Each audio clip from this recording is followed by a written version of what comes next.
이 성탄 아침에 아기 예수님 경배하기 위해 이 자리에 나오신 여러분 모두에게 먼저 우리 주님께서 주시는 평화와 기쁨이 충만하게 임하시기를 먼저 주의 이름으로 축원드립니다. 2000년 전 베들레헴 밤거리에 절박하게 외치는 소리가 있었습니다. 여기 혹시 빈방 없습니까? 지금 제 아내가 곧 출산하러 갑니다. 제발 빈방 하나 좀 빌려주세요. 아마 그날 밤은 요셉 평생에 가장 진땀 빼는 그런 밤이 되었을 것입니다.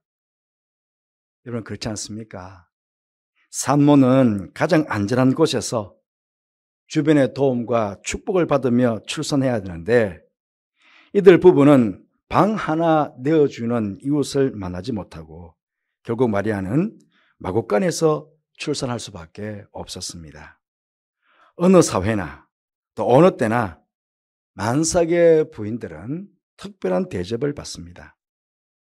만약 우리가 버스를 타고 가는데 버스에 만삭된 여인이 올라탄다면 보는 순간에 누구든지 벌떡 일어나 산모에게 자리를 양보하지 않습니까? 만약 산모가 옆에서 괴로움을 표시한다면 아무리 바쁜 일이 있어도 주변 사람들은 달려들어 산모의 불편을 해결해 주는 그런 도움 역할을 해주지 않습니까? 미국 같은 경우에는 어느 누구든지요, 설사 여행하러 잠시 미국 땅에 들렀을지라도 그 미국 땅에서 아기를 낳으면 부모가 어느 나라 국적이든지 미국과 전쟁하고 있는 적국의 국적을 가지고 있는 사람이라 할지라도 그 어린 아기에게는 미국의 시민권을 준다고 합니다. 그리고 그런 아기는 미국 시민으로서 받을 수 있는 혜택을 평생 받을 수 있는 자격을 줍니다. 왜 그렇습니까? 이 땅에 생명이 태어나는 것은 하나님께서 하시는 일이므로 그렇게 축복받아야 하고 그렇게 인격적 대우를 해줘야 된다 하는 것이 기독교적 신앙을 바탕에 하고 있는 미국 사람들의 생각인 것입니다. 2000년 전 그날 요셉과 마리아는 만삭의 몸으로 아마 많은 집의 문들을 두드렸을 것입니다. 하지만 여관집 주인도 여관에 투숙한 사람들도 베들레헴 동네 사람들도 어느 누구 한 사람 문을 열어주는 사람이 없었습니다. 오늘 말씀도 그것을 우리에게 전해주고 있습니다. 10절, 11절 말씀 보시면 그가 세상에 계셨으며 세상은 그로 말미암아 지은 바 되었으되 세상이 그를 알지 못하였고 자기 땅에 오매 자기 백성이 영접하지 아니었다. 이렇게 말씀하고 있습니다. 여러분 우리 주님께서는 이렇게 세상 사람들로부터 영접받지 못한 채 외롭고 쓸쓸한 모습으로 이 땅에 오셨습니다. 그것도 짐승들의 배설물 냄새를 맡으며 마구간에서 나셨습니다. 그런데 우리 주님께서는 우리가 영접하지 않았다고 동물들의 배설물 냄새가 나는 마구간에서 태어나시게 했다고 한 번도 원망하거나 불평하시지 않으셨습니다.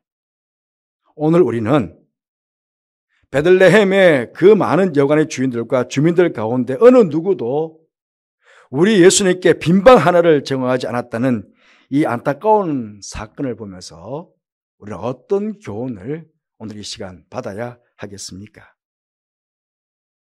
당시 베들레헴 사람들은 세상의 일에 너무 바빠서 임산부에게 신경 쓸 겨를조차 없었습니다. 로마 황제의 명령에 따라서 호적을 하기 위해 수많은 사람들이 베들레헴에 아마 방문했을 것입니다. 그러니 숙박업뿐만 아니라 많은 사람들이 돈벌이에 정신이 없었을 것입니다. 분명 바쁜 사람은 할 일이 없어서 빈둥거리고 노는 사람에게 비해서는 훨씬 복된 사람일 것입니다.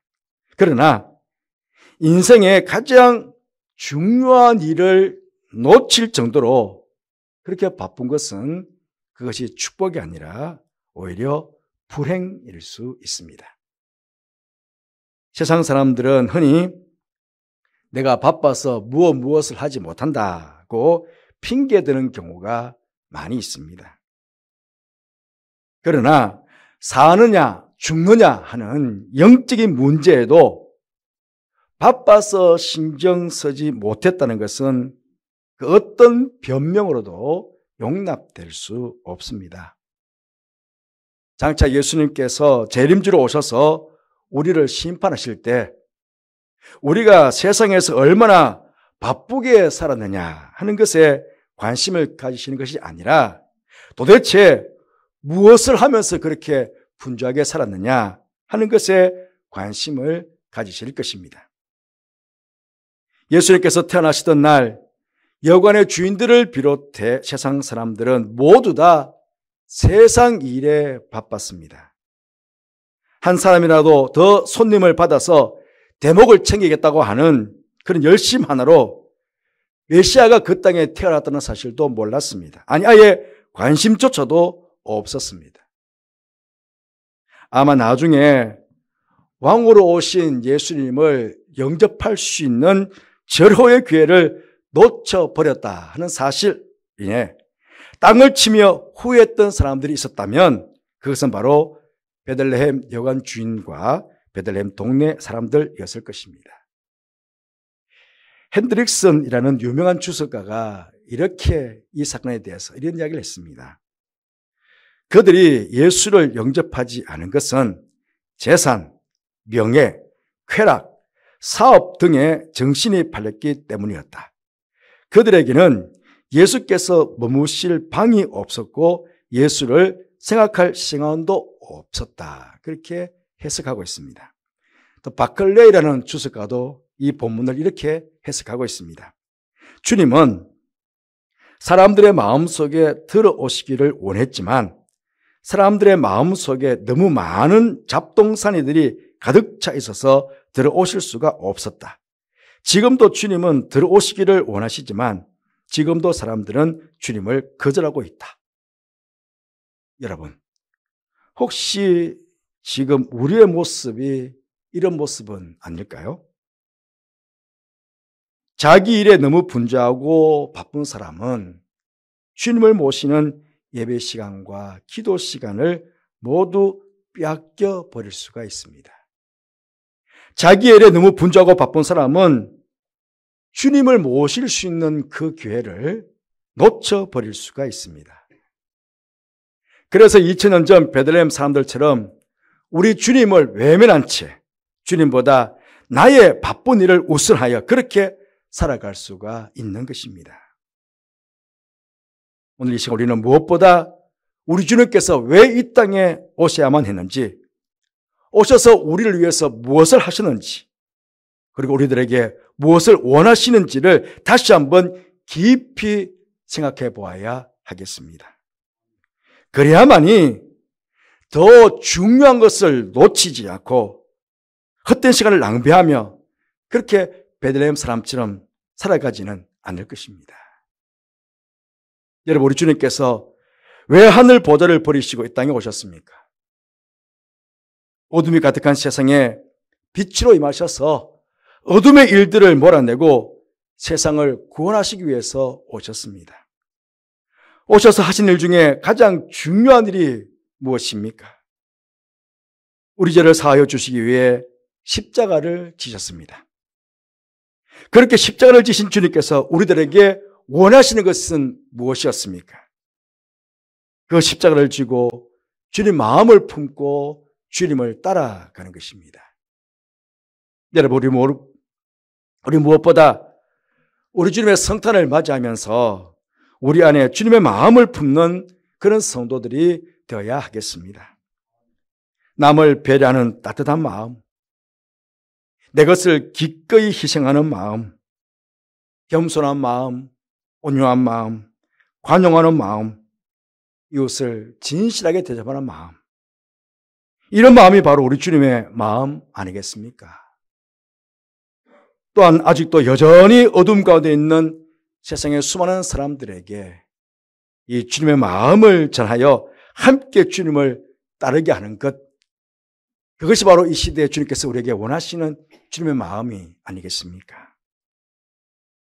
이제 오늘 우리는 주님의 성탄을 맞이하여 우리의 모습을 돌아보십시다.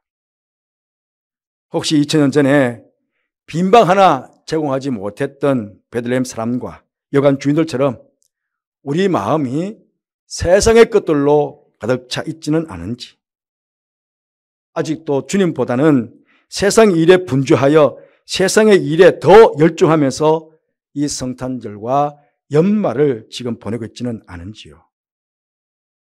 사람들은요, 예수님께서 마구간에 나신 사건을 보면서 겸손하셔서 그렇다, 그렇게 이야기합니다. 그렇습니다. 물론 우리 주님 겸손하셨습니다. 하지만 이것이 예수님을 마구간으로 내몬 것에 대한 핑계와 변명이 될 수는 없는 것입니다. 예수님께서 마구간에 나신 것은 결국 우리의 탐욕 때문이요, 우리의 완악함 때문이었습니다. 우리들의 무관심 때문이요, 이기심 때문이요, 우리의 불신앙 때문이었습니다. 임산부도 돌아볼 수 없을 만큼의 야박한 인심 때문이요, 주님도 생각할 수 없을 만큼 세상 일에 분주했기 때문입니다.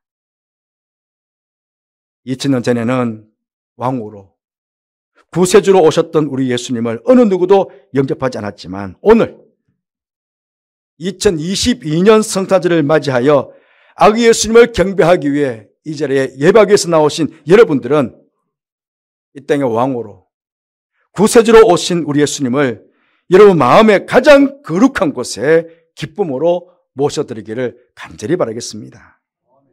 그러면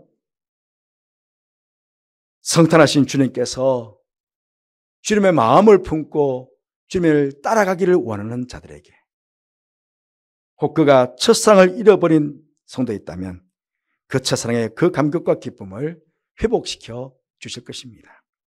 혹 나약해져 있는 기도의 무릎이 있다면 다시금 피곤치 않는 기도의 무릎을 세워주실 것입니다. 혹 그가 봉사의 손길이 나약해져 있다면 다시금 승인과 봉사의 손길을 회복시켜 주실 것이고요.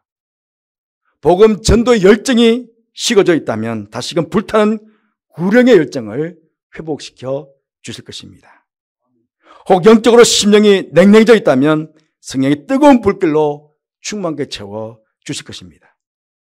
그런 가운데 우리 속에 감사를 회복시켜 주실 것이며 그리스도의 기쁨과 평강을 회복시켜 주실 것입니다. 뿐만 아니라 참빛으로 오신 예수님께서 우리 각 사람에게 그 빛을 비춰주심으로 우리 안에 있는 모든 어둠의 일들을 물러가게 하실 것입니다. 이 성탄절 아침 여러분 안에 왕으로 오신 우리 주님께서 주시는 사랑과 은혜와 평화와 기쁨이 충만하게 임하게 되시기를 다시 한번 주님의 이름으로 축복드립니다. 기도하겠습니다.